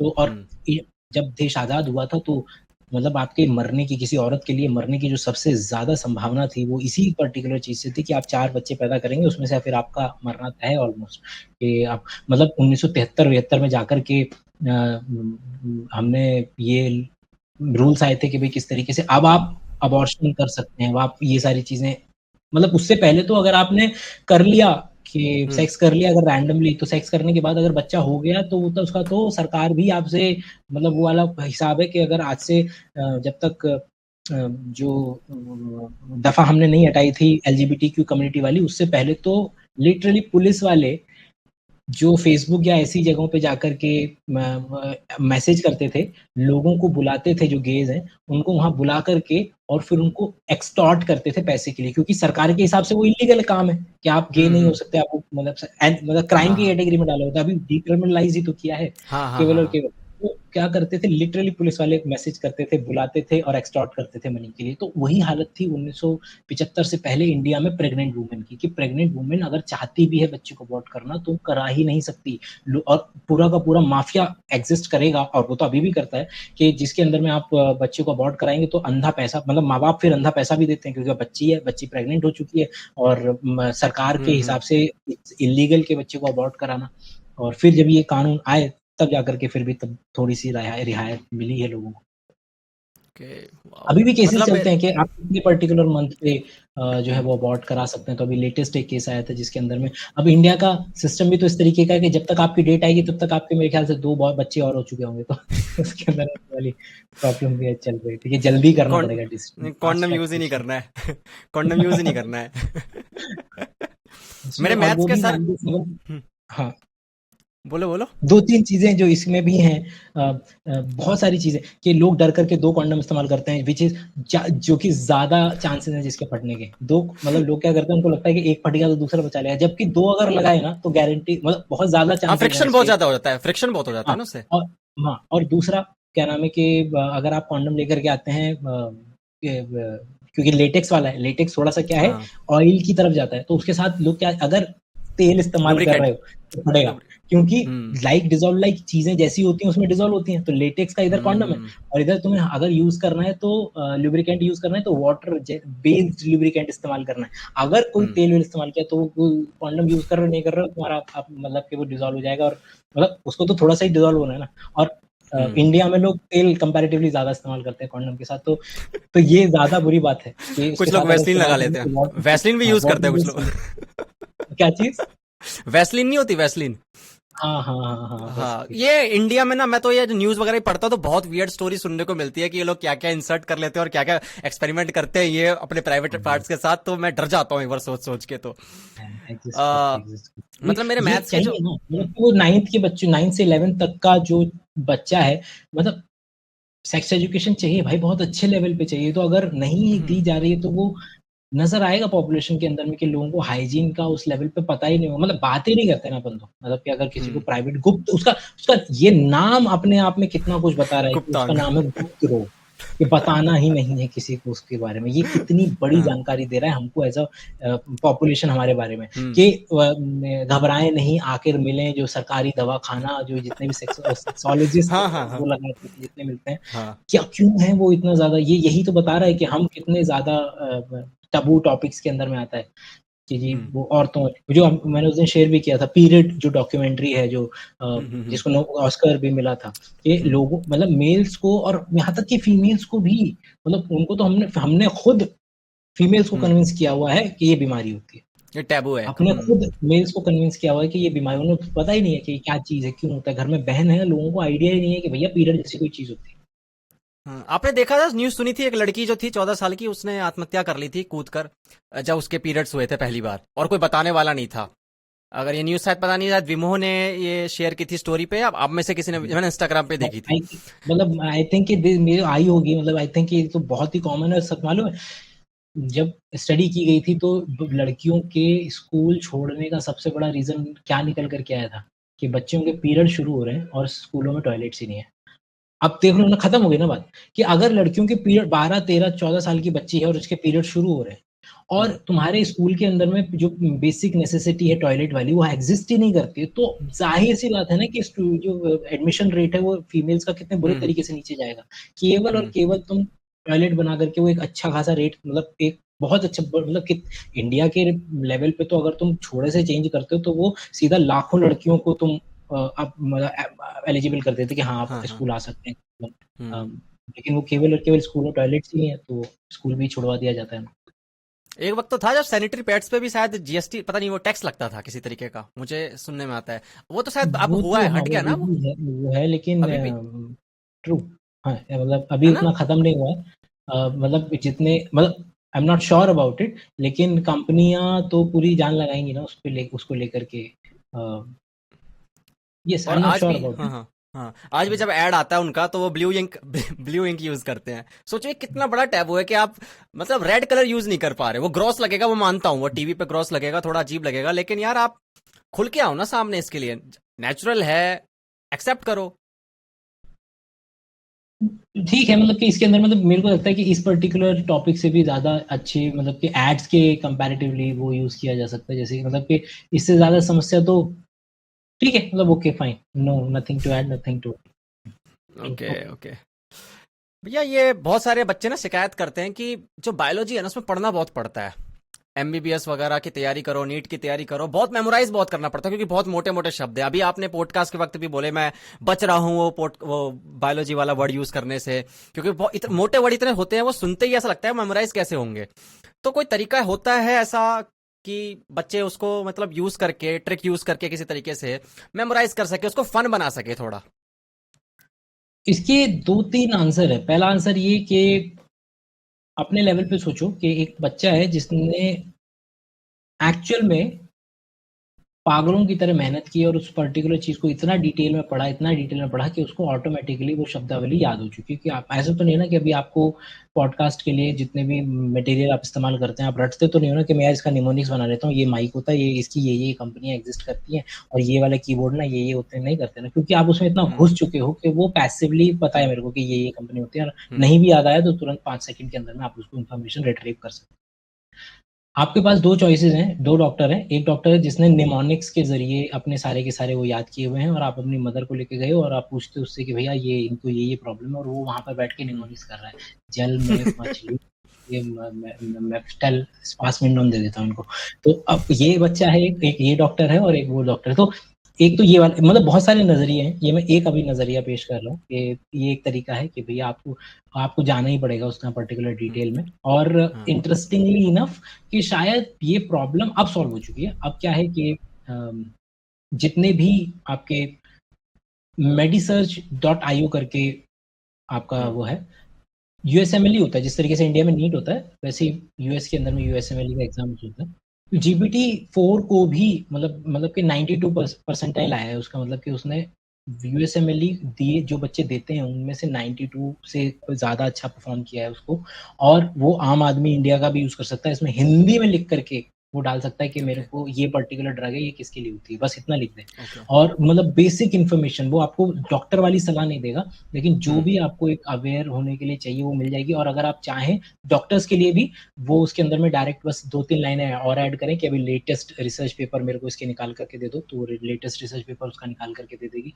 तो इसमें तो कोई दो राय नहीं कि अगर मैं बात करूं 1990 1980 की, तो उस वक्त के जो डॉक्टर हुआ करते थे उनको पागलों और ऑप्शन है नहीं, तो उनको पागलों की तरह उतना वो पढ़ना ही पड़ेगा जितनी इंफॉर्मेशन आ चुकी है मार्केट के अंदर में, अवेलेबल हो चुकी है। और ऊपर से एक और इंसेंटिव वाली जो प्रॉब्लम है कि हम्म जो डॉक्टर हम्म सबसे ज्यादा फेमस है, जिसके पास सबसे ज्यादा भीड़ लगी हुई है, उसी ही व्यक्ति के पास सबसे कम टाइम है लेटेस्ट रिसर्च पढ़ने का, कॉन्फ्रेंसेज हम्म में जाने का, और जो भी लेटेस्ट चल हम्म, रहा है उसको पता करने हाँ। का। और इसके पास ही सबसे ज्यादा भीड़ लगी हुई है।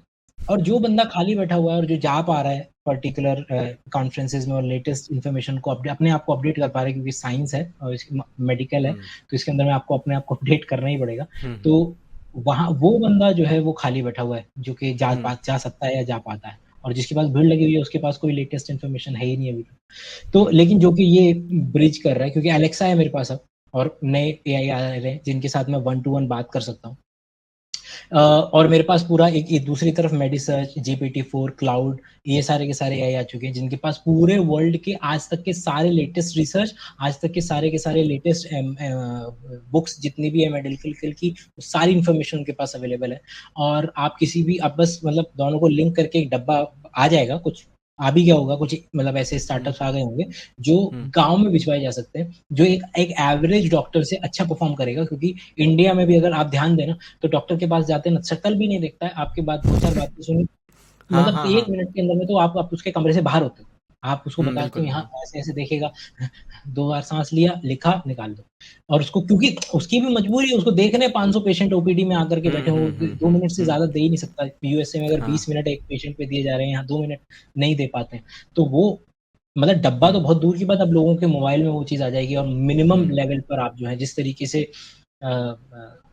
चैट, जिस तरीके से खान अमीगो पर्सनलाइज्ड ट्यूटर बन चुका है, उसी तरीके से आपके पास एक अपना पर्सनलाइज्ड एनालाइजर तो कम से कम आ ही जाएगा, जो आपको बता देगा कि आपकी आसान भाषा के अंदर में क्या आपको प्रॉब्लम है, क्या आपके पास ऑप्शंस जो है वो अवेलेबल है।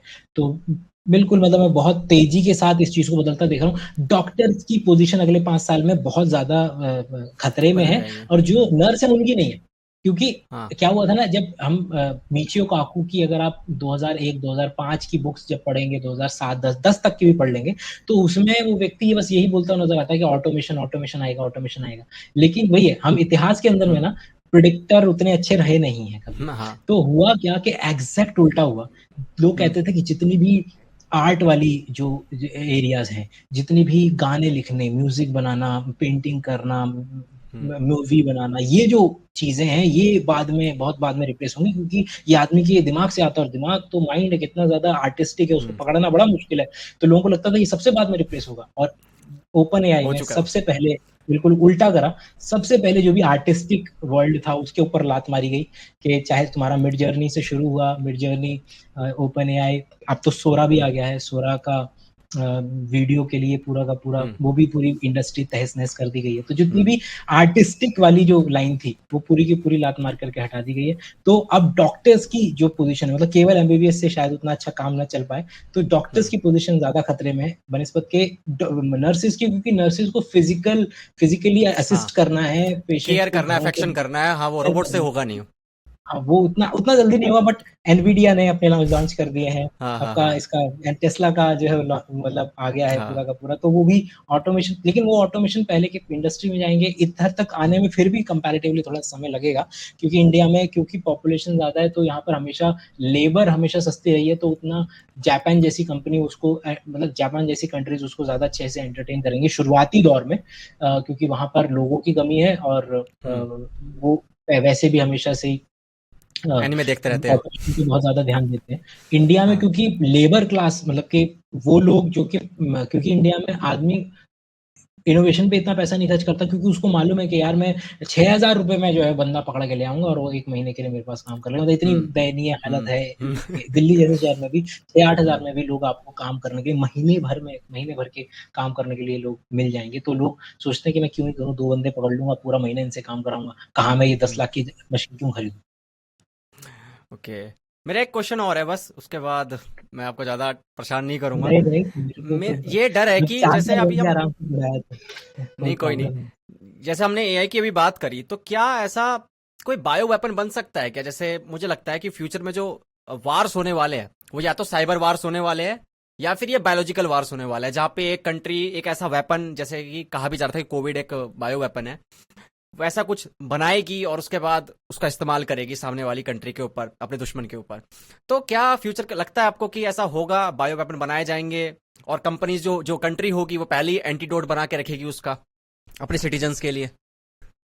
थ्योरेटिकली यस, प्रैक्टिकली उतना ज्यादा आसान नहीं है जैसे कि, लेकिन ऐसा नहीं है कि बस बहुत अच्छे लेवल पर इस बात की संभावना पनपी थी। और अभी भी वो इतना ज्यादा, मतलब बीच में ही है मामला, कि ये एक्चुअल में लैब से कोविड एक्सपोज्ड वाला। और निकला हुआ उनकी, कोविड। मतलब बस, हाँ, जो निकला हुआ वो है अपना, हाँ, कोरोना वायरस, या फिर दूसरे, मतलब एक्चुअल में ये जंप करके आया है अलग पर्टिकुलर जगह से। तो बीच में अच्छी खासी, इसके लिए मैं रिकमेंड करूंगा शेखर, प्रिंट में शेखर, मैं पूरा नाम भूल रहा हूँ, जो है उनका 1-2 घंटे का वो है लेक्चर, में पूरी की पूरी उस वक्त में इंफॉर्मेशन चल रही थी। थ्योरेटिकली हमेशा से ही ये रहा है, लेकिन प्रैक्टिकली कितना पॉसिबल है उसकी बिल्कुल भी मेरे को जानकारी नहीं है कि आप डॉक्टर नीरज राय को प्रैक्टिकली जानते किस हो? चीज़ में। आप डॉक्टर किसको? नीरज राय को जानते हो? डॉक्टर नीरज राय एक डीएनए साइंटिस्ट हैं। अ, किसके लिए? कौन से इंस्टीट्यूट में? वो ना, वो पता नहीं, मैं नहीं, मतलब वो ऐसे नहीं पता इंस्टीट्यूट, वो एक पॉडकास्ट में आए थे और वो बता रहे थे कि ये ना कोविड को देखते ही समझ में आ रहा है कि ये जितनी तेजी से मतलब इसके नए नए स्ट्रेन्स बने हैं ना, इसको देख के लगता ही नहीं है कि ये मतलब नेचुरल है, मतलब इसको लगता है कि नहीं, नहीं, बायोलॉजी देखो मतलब कोरोना लैब्स वायरस वगैरह। नहीं इतना मतलब इतना ईज़ी नहीं है। वही है ना कि जब भी आपको मिलेंगे लोग जो भी बिल्कुल कंठस्थ अगर बोल रहे हैं तो वहाँ थोड़ा-सा बचिए बस। जब ओके। बहुत ज़्यादा कॉन्फिडेंस आ जाता है ना तो फिर लेकिन लोग कन्विंस भी कॉन्फिडेंट व्यक्ति से ही होते हैं।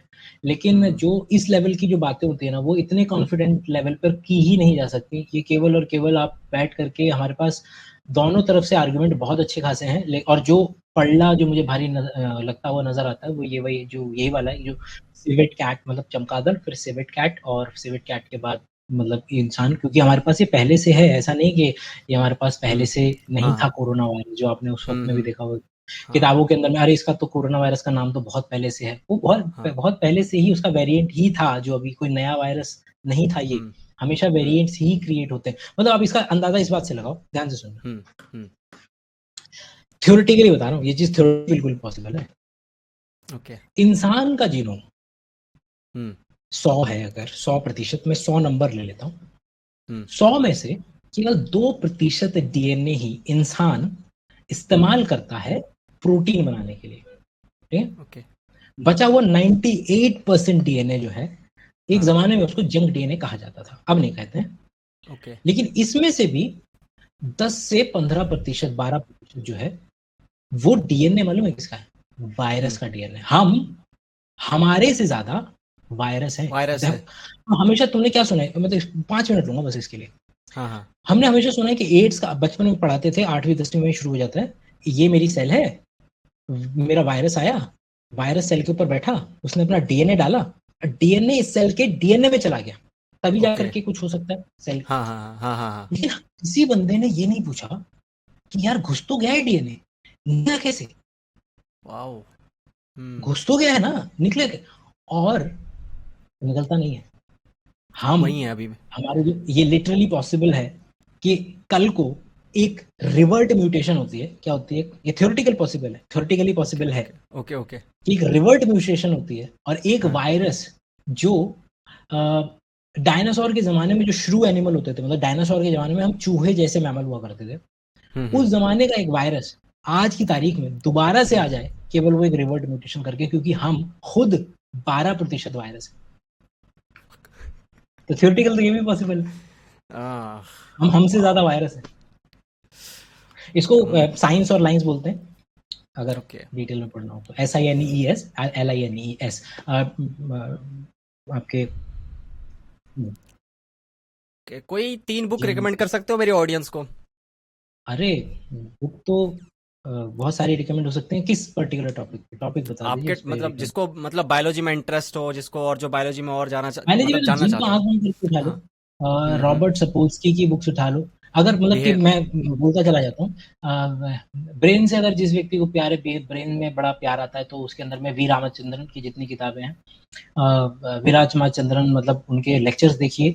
नील डिग्रेस टाइसन, रिचर्ड डॉकिंस जितने भी ब्रायन ग्रीन जितने भी लोग बड़े-बड़े नाम जानते हो ना, वो ऑडियंस में बैठे हुए हैं और ऐसे बच्चे की तरह वी रामचंद्रन को सुन रहे हैं। लेक्चर मतलब वो व्यक्ति बोलता है ना तो ऐसे गर्दन पकड़ के मेस्मराइज़ कर देता है कि तुम छोड़ ही नहीं सकते उसको। इतने बेहतरीन लेवल पर वो व्यक्ति मतलब आई एम नॉट मेरे को पता नहीं कि लोगों को नील डिग्रेस टाइसन के बारे में इतना मतलब सुनते हैं लोग, लेकिन वी रामचंद्रन के बारे में नहीं पता है। ओके। वी रामचंद्रन की नेशनल ज्योग्राफी की डॉक्यूमेंट्रीज देख लो, ब्रेन का देख लो जितना देखना है और उनकी अब आ जाते हैं किस पे थोड़ा-सा इवोल्यूशन वाले पार्ट पे। इवोल्यूशन वाले पार्ट पे जो दुनिया की स्टैंडर्डाइज़्ड है वो Richard Dawkins, Steven Jay Gould, selfish gene.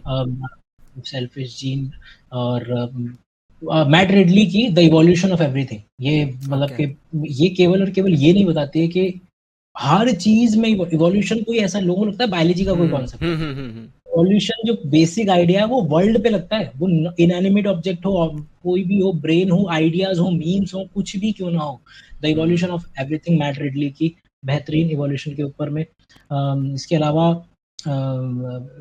Bill ब्राइसन की उठा लो। बिल ब्राइसन की अगर बॉडी का बिल्कुल बेसिक जानना है तो बिल ब्राइसन का द बॉडी आई थी। लेकिन बिल ब्राइसन जो सबसे ज्यादा पॉपुलर है वो अपने फिजिक्स की जो उन्होंने बेसिक बुक निकाली थी द एवरीथिंग करके कुछ नाम था उसका। हाँ, खैर हिस्ट्री ब्रीफ हिस्ट्री और of everything. Brief history of everything, उसके लिए बहुत ज्यादा पॉपुलर है। लेकिन उन्होंने एक और बुक लिखी थी, द बॉडी करके, वो भी बिल्कुल उन्होंने, जैसे ब्रीफ हिस्ट्री ऑफ एवरीथिंग में उन्होंने बिल्कुल सारा का सारा बेसिक फिजिक्स को लेते हुए, मतलब पुराने से बेसिक फिजिक्स का आयाम उसमें ज्यादा है। उन्होंने बायोलॉजी के लिए ये द बॉडी निकाल दी थी, तो वो भी पढ़ी जा सकती है। इसके अलावा बाकी मतलब 400 से 500 बुक्स जो कि मैंने पढ़ी हैं, वो उसका मैंने हमेशा एक लिंक बना रखा है, उसके पोस्टर्स में डिजाइन करता रहता हूँ, तो मैंने एक लिंक बना रखा है, अगर वो चाहे तो आप डाल लेना, वो मुझे बहुत पसंद है। लिंक ट्री में वैसे भी मेरे पड़ा हुआ है। ओके, मेरे को तो डीएम कर देना, वो लिंक डीएम कर देना मेरे को आप। तो वो बुक्स हैं, लेकिन वही है 400-500 बुक्स कौन ही देखेगा, तो अभी शुरुआत के लिए कम से कम 4-5 तो रिकमेंड किए जा सकते हैं। अगर थोड़ा सा जाना है बेसिक्स पे, साइंस, एपिस्टेमोलॉजी, ज्ञान मीमांसा के ऊपर अगर जाना है, तो ज्ञान एपिस्टेमोलॉजी, क्योंकि नॉलेज अबाउट नॉलेज, तो एपिस्टेमोलॉजी में अगर कोई नाम सबसे बड़ा है, वो है अभी के लिए मेरे हिसाब से David Deutsch. David Deutsch Nobel prize में प्राइस मिलता है तकरीबन $1 मिलियन का, और मेरे ख्याल से 5 या 25 मिलियन डॉलर मिलता है ब्रेक थ्रू प्राइस, और उनको ब्रेक थ्रू प्राइज मिला, मतलब कि उससे कई गुना ज्यादा पैसा है ब्रेक थ्रू प्राइज का। और उन्होंने हर चीज पे लिखा हुआ है, तो ज्ञान मीमांसा, और मतलब उनको मतलब 1 स्टेप शॉर्ट वो है नोबेल प्राइज से बस। तो वो है द हाँ, मतलब डेविड डॉइच की 2 किताबें हैं, दोनों आप पढ़ सकते हैं। द थ्योरी ऑफ एवरीथिंग तो इसकी है, हाँ, स्टीफन की है ना वो तो, स्टीफन हॉकिंग, नाम सिमिलर है इसलिए। ठीक है, ओके, फिलहाल तो यही। भैया सच्ची में आज ये मेरा पहला पॉडकास्ट था, और मुझे विश्वास नहीं हो रहा कि मैं बैठ गया 1 घंटे और मतलब मैं बता रहा हूँ, मतलब कि I can watch, I don't know कि आप सीन एंड अनसीन वाला पॉडकास्ट देखते कि नहीं देखते। वो 8 घंटे तक चलता है, 8 से 9 घंटे तक चलता है, मतलब पॉडकास्ट है 8 से 9 घंटे। तो मेरे को तो लगता है कि अगर मेरा अगर मैं भविष्य में अगर करूंगा, तो वो मतलब इस वाले रखूंगा। लोग, आपको लग रहा है कि 1 घंटा यार, 1 घंटे में तो मतलब लोग कहाँ ही बैठेंगे, लोग 30 मिनट। फ्यूचर में बुलाऊंगा ना आपको, तो फ्यूचर में भी तो आपके साथ अभी कहाँ भाग रहे हो आप, फ्यूचर में भी करेंगे ना आपके साथ। फ्यूचर में भी करेंगे, लेकिन मैं ना अटेंशन स्पैन का ध्यान रखता हूँ। लोग ना 1-1 मिनट के शॉर्ट्स को भी देखने में टाइम वो हो जाता है लोगों का, जो मास लेवल पे प्रोग्रामिंग हो रही है ना, उसको देखते हुए मैंने सोचा कि यार 1 घंटा 1.5 घंटा बहुत होगा अभी फिलहाल, ठीक है। लोग इतना कंज्यूम भी नहीं कर पाते हैं उसको। एक और आइडिया मैं पेश कर रहा हूँ कि टेड टॉक की थी, एक बंदा था जिसने, एक जमाना था जब क्या होता था, लोग कंपनियां जो करती थी कि एक ही प्रोडक्ट, जैसे कोका कोला है, तो आज की तारीख में कोका कोला के 15 फ्लेवर आते हैं अलग अलग। यहाँ नहीं, आपके वहां पर नहीं मिलते होंगे, लेकिन कोका कोला एक्चुअल में बहुत अलग अलग तरीके के फ्लेवर्स बनाता है। मैगी अलग अलग फ्लेवर्स, एक ही बिस्कुट के, किटकैट के अलग अलग फ्लेवर्स, हर चीज के अलग अलग फ्लेवर्स हैं। और ये आए हुए ना ज्यादा समय नहीं हुआ है। इससे पहले क्या होता था कि कंपनीज क्या करती थी, एक प्रोडक्ट बनाती थी, डेयरी मिल्क अगर बना रही है तो उस पर पूरा R&D लगा देती थी कि इस प्रोडक्ट को बेस्ट करना है। और फिर एक आया इकोनॉमिस्ट, जिसने इस आइडिया को तोड़ा, और इसके लिए शायद नोबेल प्राइज में मिला था, कि किस तरीके से कि जो बेस्ट बिक्री है वो इससे नहीं आने वाली है कि आप एक प्रोडक्ट को बेस्ट क्रिएट कर दो, नहीं। उसने कहा कि आप अगर पेप्सी के 4 वर्जन्स अगर आपने मार्केट में लॉन्च कर दिए हैं, तो ये 4 वर्जन्स आप अगर एक प्रोडक्ट पे पागलों की तरह पैसा लगा भी करके सबसे बेस्ट भी बना देते ना, तब भी नहीं हो पाता, क्योंकि इंसान कंपैरेटिव है, वो हमेशा चीजों को कंपेयर करके देखता है, उठाता जानता है। तो वो हमेशा उन चारों में से जब उठा करके देखा, तो तब उनकी जो बिक्री थी हमेशा ज्यादा हुई, और उसके बाद से हर प्रोडक्ट के हमेशा वर्जन्स देखने को मिलेंगे ही मिलेंगे। वो आज तक मोबाइल में भी एग्जिस्ट कर रहा है कि आईफोन चाहे तो हर साल एक फोन निकाल सकती है, लेकिन वो हर साल प्रो मैक्स, और ये जो अगर ध्यान दो ना, तो हर चीज में आटे से लेकर के आईफोन तक में ये बेसिक आइडिया निहित है कि आप एक नहीं निकालो। आप ये मत सोचो कि मेरी जो ऑडियंस है वो 30 सेकंड वाली है, उसको 30 सेकंड, 4 घंटा, 1 घंटा, 4 प्रोडक्ट वो करोगे ना, सर्व करोगे ना, तो ओवरऑल जो होगा वो हमेशा एक पर्टिकुलर चीज पे ध्यान देने से हमेशा ज्यादा होगा। अगर if you want to use it, बिल्कुल बिल्कुल, एक दिन आपके साथ 10 घंटे करेंगे, एक दिन आपके साथ करेंगे 10 घंटे का पॉडकास्ट। आपको पकड़ेंगे 10 घंटे के लिए, और आपने मुझे घर का एड्रेस दे देना, मुझे अपने घर का एड्रेस बता देना, मैं जोमेटो करवा दूंगा आपका डिनर लंच यहीं से, कॉफी वॉफी सब कुछ, ठीक है। भैया सच्ची बहुत एंजॉय किया मैंने। अरे बोलो बोलो बोलो, मैं अरे बोलो आप मेरे को गेस्ट पता हो नहीं मेरे यार। चलता टाइम का एक्चुअली, मतलब आदत है ना कि 4-4 घंटे हम्म। या 5-5 घंटे लेक्चर रिकॉर्ड करने की। तो मेरे को ओ। ऐसा लगा है कि I have just warmed up, कि अभी तो मेरे को बोलना शुरू करना था, मतलब वो गला गर्म हुआ है अभी। अरे भैया कोई नहीं, बिल्कुल एक्चुअली में क्या है, जो मेरा स्ट्रीम यार्ड है जिसका अभी मैं कर भी रहा हूँ, अरे ये बिल्कुल, रिकॉर्डिंग कर भी रहा मतलब हूँ, आई एम नॉट एक सेइंग कि हमें घंटा करना चाहिए, बस हाँ, saying कि हम कर सकते हैं ये क्या, ये लेकिन फ्री वर्जन यूज कर रहा हूँ मैं, और इसमें हाँ, 2 घंटे का ही मैक्सिमम है ये, मतलब मेरे हिसाब से, पता नहीं, हाँ, मैंने इसको पढ़ा भी नहीं है ढंग से। और 1 घंटा 5 मिनट यहाँ दिखा रहा है रिकॉर्डिंग मेरी, ठीक है। तो जैसा रिस्पॉन्स मिलेगा, अगर उन्होंने ऑडियंस बोलती है कि भाई आओ दोबारा लेके आओ अंकित भाई को, तो भाई इस बार इसका पेड वर्जन ले बस लेंगे, और वही कम है से कि कम अलग 10 घंटे। अलग तो बिल्कुल हाँ। बिल्कुल, अभी कल लॉजिकल ज्ञान वाले जो रवि भाई, उनका भी नाम रवि है, हम्म। तो कल उनके उनके उनके साथ साथ भी है मेरा, 9 बजे। उनके साथ भी पॉडकास्ट है मेरा, मतलब वेडनेसडे को नेक्स्ट। हाँ हाँ, उनके अच्छा साथ भी अच्छा, करेंगे। तो उन्होंने मतलब पूछा था, तो मैं कहा भाई बिल्कुल चलो करते हैं, आसान मस्त है, तो कल हाँ, उनके साथ है, तो आप ठीक फेमस हो रहे हैं, है। आपको पता भी है, आप सेलिब्रिटी बन रहे हो, आपको पता है।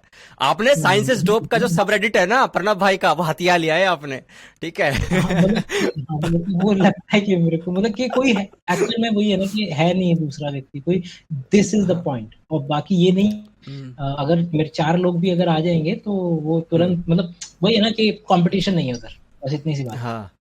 अच्छा, तभी आप रेस जीत रहे हो वहां पे। हाँ, लेकिन आप ही जीतोगे, वो अगर कोई आ भी नेचुरल गया तो रेस सिलेक्शन, आप ही जीतोगे, आप ही एक जीतोगे। नहीं है, नेचुरल सिलेक्शन वाली बात है, उधर कंपटीशन नहीं है अ, फिलहाल, इसलिए मेरे अच्छा, बेनिफिट, मेरे पॉजिटिव में वो काम कर रहा है बहुत। मेरे को आना तो पड़ेगा, चलो, मेरे को आना हाँ पड़ेगा। बिल्कुल आइए। हाँ, नहीं, मैंने डाले वहां पे 2 वीडियो 2 3 वीडियो में डाले थे, और मेरे को वहां से रिस्पांस मिला था। लेकिन वही है ना, मैं एक्सपर्ट एक्सपर्ट नहीं हूँ, मेरी लाइन अलग है, मैं म्यूजिक प्रोड्यूसर हूँ। म्यूजिक अरे में मेरी प्लीज थोड़ी। अपने बारे में यार बताओ थोड़ा सा, अगर हम बात कर सकें तो प्लीज ओके, बिल्कुल और ये बिल्कुल, जब भी बंद हो जाएगा, बंद हो जाना चाहिए। कोई दिक्कत नहीं है। मैं म्यूजिक प्रोड्यूसर हूँ, म्यूजिक बनाता हूँ, ये अभी स्टूडियो में ही बैठा हूँ मैं नाइस, अपने। अरे वाह, क्लाइंट्स वगैरह आते cool। हैं, और मैं रैप हिप हॉप जो अभी चलता है नॉर्मली, आपने देखा होगा, वो मोस्टली बनाता हूँ मैं। और हाँ यूट्यूब चैनल इसलिए शुरू किया क्योंकि मैं बहुत ज़्यादा इंटेलेक्चुअली क्यूरियस हूँ। मुझे ना सीखना बहुत पसंद है। अगर कोई इंसान बैठ जाता है, चाहे वो बुजुर्ग मिल जाए, रास्ते में कोई पैसेंजर मिल जाए, ट्रैवलर मिल जाए, कोई भी मिल जाए, मैं उससे बस ये पूछना चाहता हूँ, आप क्या करते हो, कैसे करते हो, ये आपको क्यों पता है ये सब, और कैसे पता है आपको ये सब। तो सोचा चलो ऑनलाइन इतने सारे लोग हैं स्मार्ट जैसे आप लोग हैं, उनसे पूछा जाए, उनसे सीखा जाए कुछ। क्या प्रॉब्लम है, एक ही लाइफ है यार, उसके बाद मैं खत्म हो जाऊंगा, स्टार डस्ट हूँ, निकल जाऊंगा, मतलब मेरे एटम्स वगैरह बिखर जाएंगे यूनिवर्स में। तो सोचा सीख लेता हूँ, और बस कर रहे हैं, बस अपनी जिंदगी चला रहे नाइस हैं। नाइस। बाकी जब आप मुझे बुलाओगे पॉडकास्ट पे, तब मैं बताऊंगा अपनी कहानी, आप मेरे पॉडकास्ट पे मेरे हाँ कोई गेस्ट मत बनाओ। ओके। ओके ओके, खाना वाना खा लिया आपने, डिनर हो गया आपका? नहीं अभी तो फिलहाल नहीं, लेकिन वही अभी तो फिलहाल 1 मील अ डे पे चल रहा है, एक दिन में खाता हूँ ओ, बस। क्या मतलब, क्या मतलब, कैसे? कैसे मैनेज करते हो हाँ, यार, ये आपका प्रीफ्रंटल कॉर्टेक्स क्या एनर्जी नहीं लेता क्या? लेता है, लेकिन वो ये ज्यादा है, मतलब लत ज्यादा है, मतलब उसमें भी बात करेंगे, डेविड ओके। सिंक्लेयर, मतलब अगर हाँ, रिकमेंडेशन चाहिए वाई वी एज, तो वाई वी एज, मैंने बहुत बड़ा फैन हूँ मैं उनका, हाँ। तो हम्म। वही क्या नाम है, डेविड सिंक्लेयर हो, या हाँ, मतलब वहीं से आइडिया लिया था कि आप सबका शरीर अपना अलग अलग है, तो बहुत सारी चीजें मतलब मैं मोटा था म, बहुत, मैं मतलब अपने मतलब वो कि मुझे जीन्स एक्टिवेट कर रहे हो, आप अपने लॉन्जेविटी जीन्स एक्टिवेट करवा रहे हो, और आप कोशिश तो लंबा यही जीना है, चाहते हो। आप कोशिश इमोर्टल तो बनना यही है, चाहते हो, मैं समझ गया, मैं समझ गया, आप नहीं इमोर्टल बनना इमोर्टल तो चाहते हो। नहीं, लेकिन बस डर लगता है उससे कि आई एम, मतलब कि मैं अपने वो पुराने वाले मोटापे वाले फेज में नहीं जाना चाहता, बस नहीं नहीं, कोई नहीं, आप ऐसे ही खुश रहो, हेल्दी रहो, ठीक है, और ऐसे ही अपना ज्ञान बिखेरते रहो, आपकी बहुत जरूरत है, मैंने आपको अरे इनविटेशन भाई में ही मैं बोला था कि इंटरनेट बिल्कुल नीड्स यू, सोशल मीडिया को आपकी जरूरत है, आपके जैसे लोगों की, और आप लिटरली मतलब मैं में किसी यार। के लिए नहीं, ये बात मैं और क्लियर कर दूं कि मैं नहीं कर रहा हूँ, मतलब कि मेरा कोई इस तरीके का मोटिव नहीं है। लोग मेरे को बहुत मैसेज करते हैं इस आइडिया को लेकर के कि the thing you are doing is needed, लेकिन मेरे को ऐसा, मेरा जो पर्सनल है वो मैं क्लियर करके चलूं हर व्यक्ति को कि भाई हम्म। I am helpless about it. मैं इसलिए नहीं करता हूँ कि मुझे कुछ चेंज करना है, मेरे को बस इसलिए कि मैं मतलब यही कर सकता हूँ, और I am so helpless about it कि मेरे को ये ऑटोमेटिकली कुछ नहीं भी हो रहा होता तो भी, मैं पिछले 1.5 साल से भी यही कर रहा था, नीट तो बस फटा है।